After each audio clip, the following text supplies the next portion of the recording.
The media have a new eye-catching term for the Republican Party under Donald Trump. Why don't we just start to say it has devolved into a cult? Primary voters in the Republican Party have devolved into a Trumpist cult. Right. The Republican Party becoming more like a cult than a political party. Boy, that's hard news for the Republicans. You're in a cult. This is Jonestown. Donald Trump is accused of leading a cult. You're forced to go along with the whims of Trump to believe that something like CNN is more of a threat than North Korea. Now, some are pegging the word to retiring Senator Bob Corker, who said this to reporters. It's almost, it's becoming a cultish thing, isn't it? It's not a good place for any party to end up with a cult-like situation. Except that some pundits were using the word well before that. Joining us now, Emily Jasinski, commentary writer for the Washington Examiner and New York. Kathy Aru, publisher of Catalina Magazine and a former Washington Post magazine editor. Emily, this is the new four-letter C word.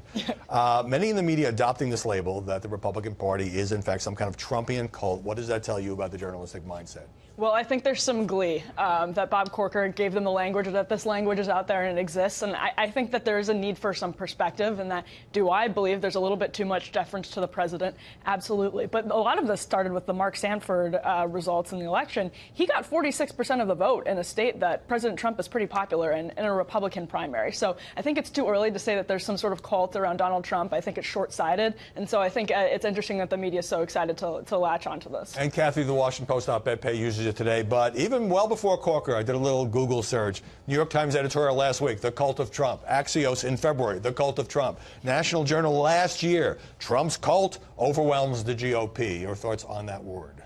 Yeah, I guess so. It's hard with the chicken and the egg here. So I guess the press did it first. But the GOP has jumped on it, so now everyone's kind of owning this word. And Trump does have followers as if it were a cult.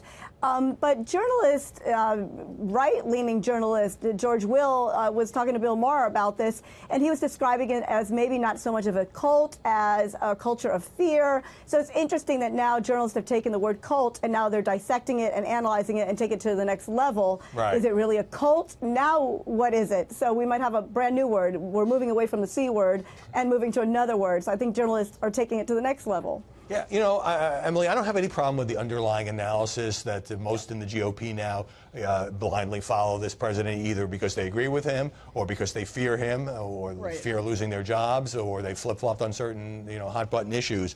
But when you think about this word cult, I mean, it suggests, it's spooky. Yes. It's a cult of people who are in it must be mindless and delusional. And yet the media perfectly comfortable in using this in relation to Trump. That's exactly right. It's what it implies about the Republicans. And what's so interesting about this is a president who's actually really popular with Republican voters, and they have to answer, the politicians in this alleged cult have to answer to Republican voters. So just logically, of course, again, I think there's too much deference sometimes, but it makes sense. And to keep that in perspective is I think the media is more excited to use this pejoratively towards Republican politicians than to actually look at what's going on.